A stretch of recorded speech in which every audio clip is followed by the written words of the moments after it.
Hey English learners, welcome back to this podcast, your cozy little place to learn easy English through real everyday conversations. I'm Anna and I'm Jake. And Anna, I did something very unusual this morning. You woke up before your alarm. Let's not make the story unbelievable. All right, what did you do? I made my bed. You made your bed. Yes, I pulled the blanket up, fixed the pillows, and stood there looking at it. Were you proud? Very proud. For a moment I felt like I had completely changed my life. Because you made your bed once. Every great journey begins somewhere, Anna. That is true. And today we are talking about routines that can help us create a better life. Not a perfect life, definitely not, and not one of those routines where you wake up at 4 in the morning, run 10 kilometers, read 3 books, and cook a beautiful breakfast before sunrise. That sounds exhausting. I would need another night of sleep after that morning routine. Today we are talking about realistic routines, small things we can actually continue doing. We'll talk about our mornings, our working hours, what we do after work, and how we recover when our routines do not go as planned. And later we'll explore a handful of useful expressions from our conversation.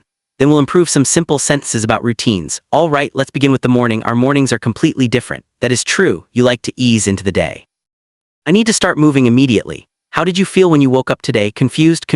For the first few seconds I did not know what day it was. That happens sometimes. Then I remembered it was Monday. Did that help? Not really. What do you usually do after your alarm rings? I stand up immediately. If I stay in bed I begin negotiating with myself. Your responsible side says get up. And my sleepy side says 5 more minutes. Which side normally wins? The sleepy side is very persuasive, so getting out of bed quickly works for you. Yes, I open the curtains, wash my face, and walk around a little. I need movement before my brain understands that the day has started. I prefer a slower beginning. What do you do? I drink some water and sit quietly for a few minutes before checking my phone.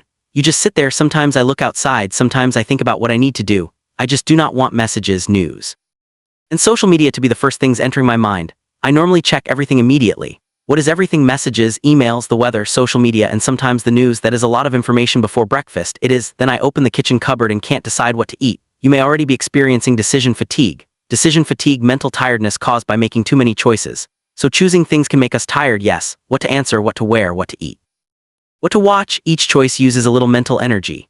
That explains why choosing breakfast can feel like an important life decision. How long do you spend choosing your clothes? It depends. That usually means a long time, Jake, maybe 15 minutes. I choose my clothes the night before every night most nights. I also have a simple idea of what I will eat for breakfast. You plan breakfast too. I do not create a full menu. I simply decide between eggs, yogurt, fruit, or toast.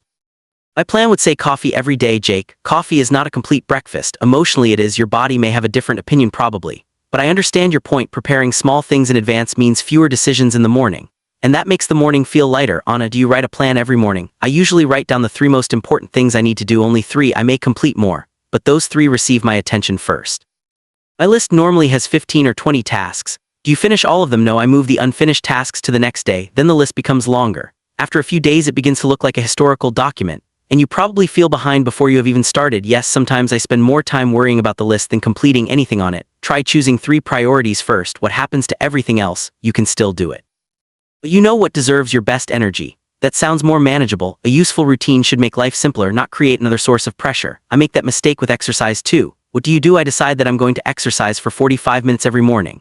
How long does that routine continue? 2 days, only 2. They're very successful days. What happens on the 3rd day? I wake up late and think I cannot complete the full workout, so I will do nothing. But you could still stretch or walk for 10 minutes. I know I'm slowly learning that a smaller version of a routine is better than abandoning it completely. On a normal day you may exercise for 30 minutes. On a busy day you may only move for 5. The 5 minutes do not look impressive. They do not need to look impressive. They need to be possible. That is a very different way of thinking about routines. We often believe a better life requires us to do more. But sometimes it means making a few useful things easier to repeat. And repeating them can become harder once the day gets busy. Exactly, morning routines get a lot of attention. But I find the middle of the day more difficult. Why? Messages begin arriving, plans change, meetings appear, and suddenly everyone needs something. Do you normally say yes when someone asks for help? Almost always, even when you are already busy. Yes, I do not want to disappoint people. Be careful not to overcommit. Overcommit means accepting more tasks or plans than you can realistically manage, right? What happens when you do that? At first I feel helpful, later I feel trapped because you have promised too much. I accept another task, agree to another meeting, and tell someone I can help, then my own work is still waiting at the end of the day. You can be helpful without pretending you have unlimited time. I know, Anna, but saying no feels uncomfortable.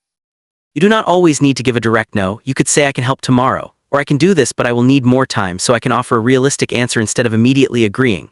Yes, a good routine is not only about when you wake up or what you eat. It also includes how you protect your time. I see an empty evening in my calendar and think wonderful. I can add 3 things. An empty evening does not always need to be filled. I'm still learning that.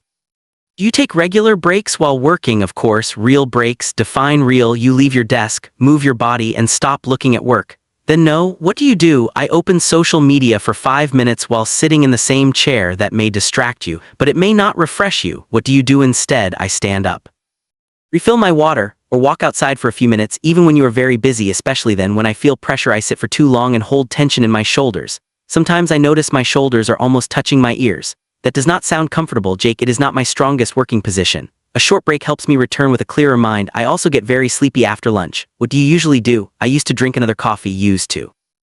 Too much coffee in the afternoon affected my sleep. Now I drink water and take a short walk first. Does that help? Usually, and when it does not, then I drink the coffee. At least it is no longer your first answer. Progress, Anna. We must celebrate progress. And eventually even a busy workday has to come to an end physically. Yes, mentally that is more difficult. So what is the first thing you do when your workday ends? Physically, I close my laptop. Mentally, I continue working for another 2 hours. You keep thinking about unfinished tasks. Yes, I remember something I forgot, think about tomorrow, and replay conversations from the day. Before I finish work, I write down anything that is still on my mind. What do you write? Unfinished tasks, reminders, and where I need to begin tomorrow. Why does that help? My brain no longer needs to keep reminding me. The information is written down, so you were telling your brain you can stop holding this now. That is the idea. I need a clearer ending to my workday. What do you currently do after work? I sit on the sofa and look at my phone. Does that help you decompress? Decompress means slowly releasing stress after a busy or demanding period. Yes, sometimes it helps. But sometimes I finish work tired and leave my phone feeling even more tired. Because your mind is still receiving information, messages, videos, news, comments. There is no real silence. What else helps you relax? Music helps. Cooking can help too, as long as the recipe is simple. What happens when the recipe is complicated? Cooking becomes my second job. What do you like to make? Pasta, eggs, soup, and anything that only needs one pan. Why one pan? One pan means one pan to wash. My cooking system is built around avoiding dishes. Do you cook every evening? Sometimes I prepare enough food for 2 days. That also reduces decision fatigue the following evening. Yes, dinner is already waiting. So I do not need to stand in the kitchen asking myself what I want. My favorite way to decompress is taking a short walk after work. Is it exercise or relaxation? Mostly relaxation. It creates some space between work and the rest of my evening. Maybe that is what I'm missing. I close the laptop and immediately enter another screen. Even 10 quiet minutes can create a transition. A walk, some music, or cooking without looking at my phone. Something that tells your mind the workday is over. So Anna, what is your favorite part of your evening routine? Making tea after dinner every evening. Almost every evening I make tea, lower the lights, and read for a while. That sounds like a signal. It is. It tells my mind that the active part of the day is ending. Do you need to remind yourself? Not anymore. It has become second nature. Second nature means something feels automatic because you have done it many times. Exactly. I do not need to make a decision. I simply begin doing it. Like me opening the refrigerator several times, hopping new food has appeared. That may also be second nature, unfortunately. Do you have a useful habit that feels automatic now? I always put my keys in the same place when I come home. That can save a lot of time. I used to search for them every morning. Where did you normally find them? In my jacket, beside the sofa, on the kitchen table, or once inside the refrigerator. Inside the refrigerator, I had food in one hand and the keys in the other.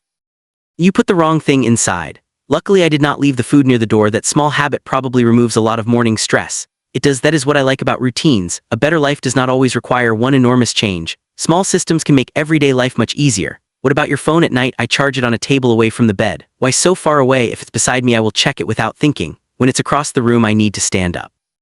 Mine is beside my pillow. That makes it very easy to keep scrolling. I say one more video and then 20 minutes disappear. Only 20. We do not need to investigate the exact number. Does it affect your sleep? Yes, I sleep later and my mind still feels active. So what could you change? I could charge the phone away from my bed. Will you? I will begin by thinking seriously about it. Thinking about a new routine is often the easy part. Keeping it going can be much harder. Especially when life suddenly interrupts the plan. Does that happen to you often, Jake? Yes, I follow a good routine for several days and then something unexpected happens. Such as I travel, sleep late, become busy, or go out with friends. And then the routine disappears completely. One unusual day does not have to derail your routine. Derail means to interrupt a plan or prevent it from continuing successfully, right? My problem is that one difficult day often becomes 4 difficult days. Why? I think the routine is already broken. I will begin again next Monday. Why Monday? Because Monday feels official. You do not need an official day to restart. So if I miss my walk on Tuesday, I can simply walk again on Wednesday. Yes, returning quickly is more important than following the routine perfectly. That feels much kinder. Routines need flexibility because real life is unpredictable. We should not create routines that only work on perfect days. We need smaller versions for busy or difficult days. Normal day, exercise for 30 minutes. Difficult day, stretch for 5. Good. Normal day, cook dinner. Difficult day, make something simple instead of ordering too much food. Exactly. Normal day, read for 20 minutes. Tired day, read 2 pages. The smaller version keeps your connection with the habit. And what if I am ill or completely exhausted? Then rest may be the routine you need. Rest counts, of course. A better life does not mean constantly achieving more. Sometimes the healthier choice is to stop. Yes, a routine should support your real life, including the difficult days. So what are your 3 most important routines? A calm beginning to my morning, a clear ending to my workday, and protecting my sleep. Mine would be preparing a few things the night before, learning not to overcommit, and creating a better way to decompress after work. Those sound realistic, and I will continue making my bed. Has that already become second nature? No, it has become second-day nature. That is still progress. So today we learned that preparation can reduce decision fatigue. Leaving some space in your schedule can stop you from overcommitting. A simple evening activity can help you decompress. Repeated habits can eventually become second nature, and one difficult day does not need to derail your entire routine. Now let's slow those expressions down, practice the pronunciation, and make them easier to use. Our first word is decompress. Decompress means to gradually release stress and relax after a busy or demanding experience. It is not always possible to become relaxed immediately. Sometimes your body and mind need a little time. You could say, I take a short walk after work to decompress, slowly releasing the pressure and returning to yourself. Our next word is overcommit. Overcommit means to accept more tasks, plans, or responsibilities than you can realistically manage. You may want to help everyone, but your time and energy are limited. You could say, I overcommitted this week, so I have no free evenings, too many promises, and not enough time. Our next expression is second nature. When something becomes second nature, it feels easy and automatic because you've done it many times. You no longer need to remind yourself or think carefully before doing it. You could say preparing my clothes the night before has become second nature, repeated many times until it feels natural. Our next expression is decision fatigue. Decision fatigue is the mental tiredness caused by making too many choices. Even small choices can become difficult when your brain has already made decisions all day. You could say by the evening, decision fatigue makes choosing dinner difficult. Too many choices and not enough mental energy. And our final word is derail. Derail means to interrupt a plan or prevent it from continuing successfully. One unexpected problem may change your plans, but it does not need to end all your progress. You could say one late morning does not have to derail the entire day. A change in the plan, not the end of the journey. So today's expressions are decompress, overcommit, second nature, decision fatigue, and derail. 5 useful expressions for talking about your routines, energy, and everyday responsibilities. Choose one and try making your own sentence out loud. And stay with us because we still have a bit more to cover. We're going to take some basic sentences about daily routines and turn them into clearer, more natural English. But before we move on, let me ask you something. Have you ever learned plenty of useful English words, but then someone asks, how was your day? And all you can say is fine or good or the classic nothing much. You know more English than your answer shows, but in the moment you are not sure how to put your ideas together. And that is exactly why we put together a practical guide that helps you build confident, natural answers to 40 everyday questions. Questions such as, what do you do? How is your day? And what are your plans for the weekend? For each question you get a simple formula that helps you organize your thoughts and build an answer that still sounds like you. Then you practice saying it out loud in a short conversation. So you're not only reading the answer, you're actually using it right. The guide is divided into 5 easy modules and is available in a couple of common digital formats, because your English does not have to sound smaller than the ideas in your mind. You can learn how to build the answer you really want to give. More details are available through the link in the description. All right. And now, as promised, let's take a few basic sentences people often use when talking about routines and make them clearer, more natural, and easier to use. Today this part is about describing routines without using the same simple sentences again and again. We're not making the sentences unnecessarily complicated. We're making them more specific, more natural, and more useful. Let's begin. First sentence, I relax after work. That sentence is correct, but it is quite general. A clearer version is, I give myself some time to decompress after work. Now we understand that you are slowly releasing the pressure of the day. It could mean taking a walk, listening to music, or sitting quietly. A gradual change from work mode to home mode. Next sentence, I say yes to too many things. A more natural version is, I tend to overcommit. Tend to shows that this happens regularly. You're not saying it happens every time, but it happens often enough to notice. More concise and more natural. Next sentence, I do it automatically now. A better version is, it has become second nature to me. You could say planning tomorrow's tasks has become second nature to me. The routine no longer requires much thought. You have repeated it so often that it now feels natural. Next sentence, I feel tired from making choices. A clearer version is, I'm experiencing decision fatigue. Or you could say by the evening, decision fatigue starts to set in. Set in means that something begins and gradually becomes noticeable. The problem is not physical activity. Your mind is simply tired of choosing. Next sentence, one bad day ruined my routine. That sounds very final. A more balanced version is, one difficult day threw me off track. Or one difficult day does not have to derail my entire routine. The routine was interrupted. But you still have the choice to continue tomorrow. Interrupted, not destroyed. And our final sentence is, my routine is too difficult. A more useful version is, my routine may be too demanding to maintain. Maintain means to keep something continuing at the same level. This version helps you identify the real problem. You may not be lazy or unmotivated. The routine may simply ask too much from you. Instead of giving up, you can make the routine more realistic. So a better routine does not need to fill every minute of your day. It needs to reduce unnecessary pressure. It should help you use your energy carefully and leave space for real-life English learners. Think about this question and share your thoughts if you'd like. What is one routine that makes your life better? It could be preparing your clothes the night before, taking a walk after work, planning your day, or putting your phone away before bed. Try to use one of today's expressions in your answer, for example. My evening walk helps me decompress after work, or preparing breakfast in advance reduces my decision fatigue. Write one short reason if you can. And remember, one missed day does not need to derail progress. Return to the routine when you can, make it smaller when life becomes busy, and give useful habits enough time to become second nature. Thank you for spending this time with us. Keep noticing new words, keep speaking, and keep building your confidence. This is Anna and this is Jake. And we'll see you again soon. Your progress doesn't end here, so keep exploring more conversations to continue building your English skills. And before we go, one more small thought worth repeating. A lot of the ideas we talked about today are not really about English at all. They are about how we organize an ordinary day, and that is actually useful for language learning too, because the same principles apply. Small, consistent steps tend to matter more than one dramatic effort. A short daily habit of listening to English, reading a few lines, or repeating a new expression out loud is far more likely to stick than trying to study for hours once a week, and then giving up when life gets busy. So if today's conversation about routines made you think about your own daily life, it might also be a good moment to think about your English routine specifically. Maybe that means listening to a short conversation every morning while you make coffee. Maybe it means writing 3 new expressions in a notebook before bed. Maybe it means simply repeating one useful sentence out loud until it feels natural. The exact method matters less than the consistency. And just like with exercise or sleep or any other habit we talked about today, there will be difficult days. You will forget, you will skip a day, you will feel behind, and none of that means the routine has failed. It simply means tomorrow is a good time to begin again. So as you go through your week, notice one small moment where you could use one of today's expressions. Maybe you overcommitted to something, maybe a habit has become second nature, maybe you need a few minutes to decompress. Or maybe a difficult day threatened to derail your plans but did not. Language becomes easier to remember when it is connected to something real in your own life. So try to notice these moments as they happen, and try saying the sentence out loud, even quietly to yourself, because speaking a new expression even once helps it settle into memory far more effectively than simply reading it silently.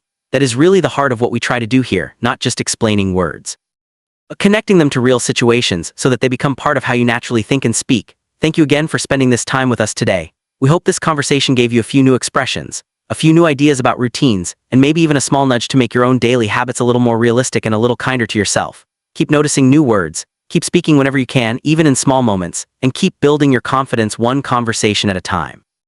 This is Anna and this is Jake. Thank you for listening, and we will see you again soon in the next conversation.